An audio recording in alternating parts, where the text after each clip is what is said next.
Ditimbang udah sempat 990 ya, hampir 1 ton. Menerapkan ilmu digital marketing dengan produknya waktu itu hewan kurban. Waktu itu awalnya jualan kambing domba. Alhamdulillah setelah menerapkan itu berhasil jualan 30 ekor kambing domba. Walaupun ada ya industri-industri besar yang sudah dikelola secara profesional, tapi nggak sedikit juga yang pengelolaannya itu masih relatif tradisional.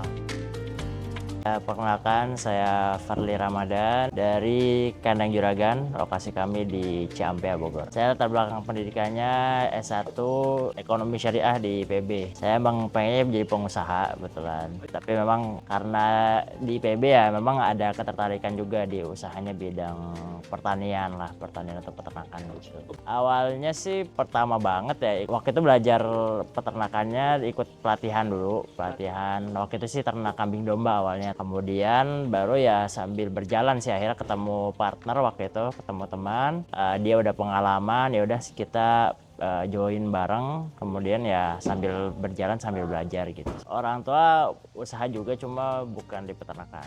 Jadi ya waktu itu banyak belajar dari teman itu sih, dia udah pengalaman beberapa tahun main di sapi, ya ada penggemukannya juga. Akhirnya ya udah kita join usaha bareng dan dia yang udah pengalaman sambil belajar dari situ. Pada dasarnya emang pengen usaha aja, usaha tapi di bidang pertanian gitu kan. Walaupun dulu belum tahu mau usaha apa. Nah, kemudian di akhir masa kuliah waktu itu di tahun 2020 kan waktu itu Covid. Nah, Covid itu akhirnya saya punya waktu banyak untuk belajar digital marketing. Waktu itu awalnya dari belajar digital marketing dulu. Terus pas momen mau Idul Adha, waktu itu momen mau kurban, saya ada nih hal yang bisa saya terapkan. Ya udah coba deh produknya, menerapkan ilmu digital marketing dengan produknya waktu itu hewan kurban. Waktu itu awalnya jualan kambing domba. Alhamdulillah setelah menerapkan itu berhasil jualan 30 ekor kambing domba. Pas itu masih kuliah kan. Oh, ternyata dapat uang lumayan juga nih waktu itu buat bayar UKT. Lumayan, terus happy juga jalaninya. Ternyata ya udah akhirnya setelah lulus memutuskan untuk ya udah pengen terjun di usaha bidang peternakan.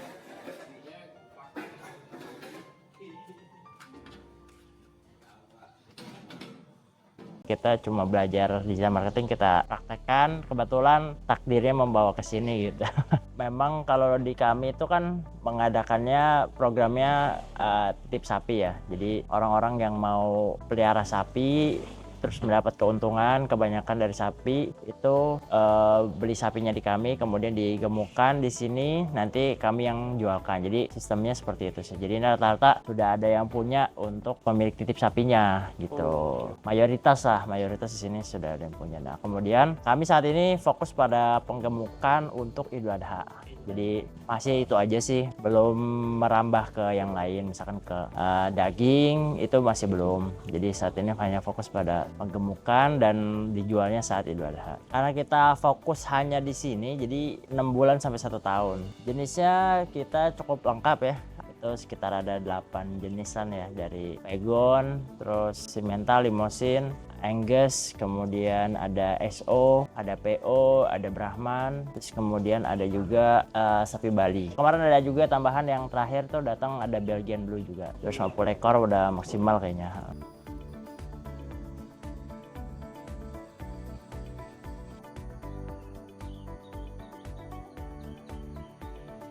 Alhamdulillah cukup. Kemarin bahkan ini sebenarnya agak kelebihan ya, karena kemarin kita agak reserve ya. Kita jaga-jaga nih pas Idul Adha kan takutnya kurang. Terus ternyata malah kelebihan. Agak berlebihan jadinya. Ya paling ada yang dijual keluar juga daripada sayang gitu kan.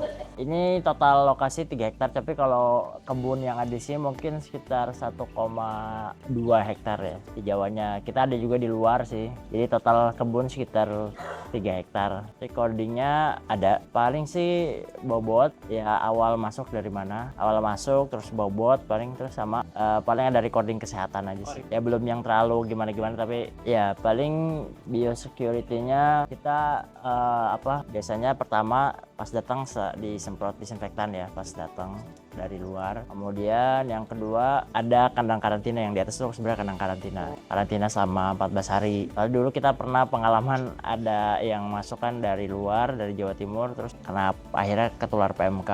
Tuh, alhamdulillah sih ya memang nggak parah banget, nggak seperti dulu ya karena sudah vaksin. Terus kemudian yang ketiga ya tentunya ada vaksin ya. Pas di awal biasanya MKLSD biasanya. MKLSD itu ya baru kita ulang kan biasanya per 3 bulan ya.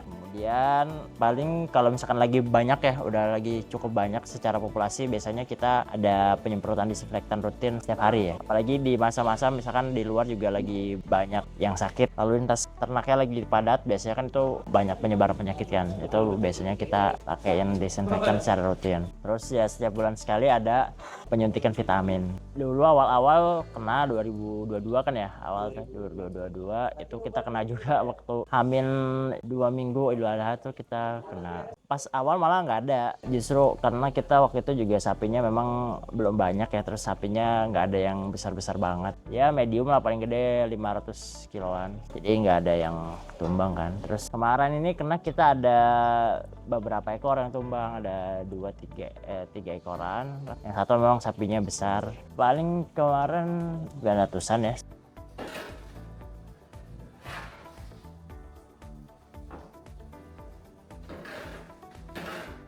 Ya ini sih sebenarnya pernah waktu kemarin tuh ditimbang udah sempat 990 ya, hampir 1 ton. Cuma waktu itu ada problem di pakan jadi agak turun lagi.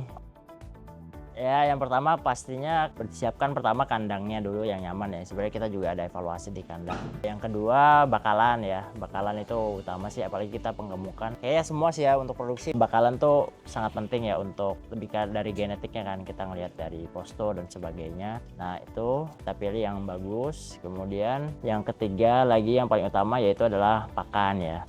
Pakannya jadi memang harus tercukupi tergantung goals dari akhirnya produksinya tuh apa gitu kan. Kalau di penggemukan misalkan kita mau projection berapa bulan, nah itu terus kita mau atur ADG-nya kira-kira target berapa. Dan kan kalau pakannya tercukupi juga sebenarnya namanya secara kesehatan lebih terjaga kan, gak gampang sakit, lebih kuat lah. Ya tercukupinya dari segi ya serat-seratnya, terus protein, karbohidratnya seperti itu sih. Jadi kayaknya itu aja sih, sama ya paling biosecurity-nya yang tadi udah disampaikan. Pertama sih saya melihat ya memang masih ada peluang ya tentunya di peternakan. Kemudian yang kedua menurut saya perlu sentuhan orang-orang muda dan yang mau belajar serius untuk mengelola bisnis peternakan gitu. Karena saya masih lihat walaupun ada ya industri-industri besar yang sudah dikelola secara profesional, tapi nggak sedikit juga yang pengelolaannya tuh masih relatif tradisional gitu. Sedangkan sebenarnya perlu sentuhan manajemen yang profesional untuk dunia peternakan, pertanian. Jadi kita ada berinovasi lah. Mungkin ya sedikit kayak di kandang juragan, karena kebetulan saya di ekonomi syariah, saya bikin tuh model keuangannya gitu kan, terus akhirnya di digital marketingnya gitu. Jadi menurut saya kadang-kadang banyak petani itu merasanya petani aja, atau peternak tuh ngerasanya sebagai peternak, padahal mereka tuh pengusaha gitu. Jadi kalau pengusaha tuh sebenarnya harusnya kan dia belajar semua ya, secara manajemen, secara marketing, sales, people-nya gimana, cara develop-nya, terus R&D. Nah itu menurut saya tuh kurang di situ secara pengelolaan profesional dalam mengelola sebuah bisnis gitu, bukan hanya jadi petani peternak tapi memang sebagai pengusaha atau pebisnis. Kalau di Indonesia dengan mayoritas muslim, ini dari sudut pandang saya karena saya fokusnya pada ibadah kurban ya, untuk menyasar pasarnya di situ. Menurut saya ya masih ada sampai kiamat ya, insya Allah gitu kan, masih ada sampai kiamat. Ya paling disrupsinya bisa jadi nanti kedepannya misalkan ada sapi impor gitu kan, tapi kan itu pun kita bisa ya udah kita juga ikut miara sapi impor gitu misalkan. Itu aja sih, saya rasa masih panjang, dan Indonesia kan mayoritasnya muslim ya, dan pasar kurban juga sebenarnya kalau selama ekonomi bertumbuh dia juga akan terus bertumbuh sih. Ya tentu ada ibadah-ibadah lain juga kan kayak akikah, terus sekarang ada kalau dari haji itu ada damnya, itu di kebutuhannya kambing dan domba itu besar sekali kan, sampai kalau dam tuh per tahun 200.000 ekor kan yang terbaru gitu. Jadi masih besar banget sebenarnya secara market. Tentunya kita juga tetap harus bisa ngelolanya dengan baik. Memang kalau di daging, kebutuhan daging ya udah ada impor sih. Ya, yang itu yang ya kita harus bisa menyesuaikan. Pertama mungkin pakan ya, masih banyak yang belum paham. Kemudian yang kedua menurut saya tuh ilmu manajemen sih. Manajemen sebagai sebuah bisnis, entah itu marketingnya, salesnya, terus ngelola orangnya atau HR-nya, keuangannya. Itu menurut saya kayaknya banyak yang belum mengerti gitu.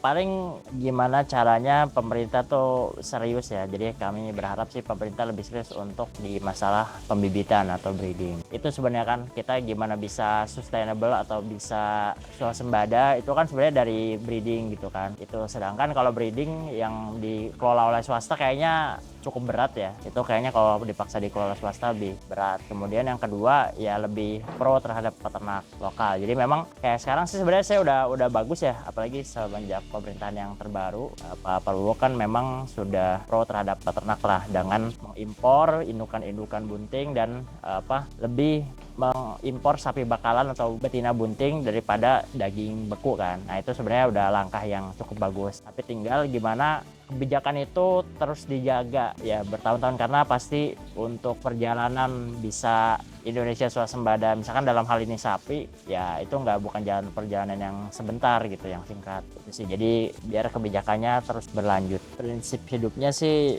yang pasti saya berusaha memaksimalkan potensi yang Allah berikan kepada saya. Oke, saya Farli Ramadan dari Kandang Juragan. Pantengin terus channel dari Ben Pharma Global.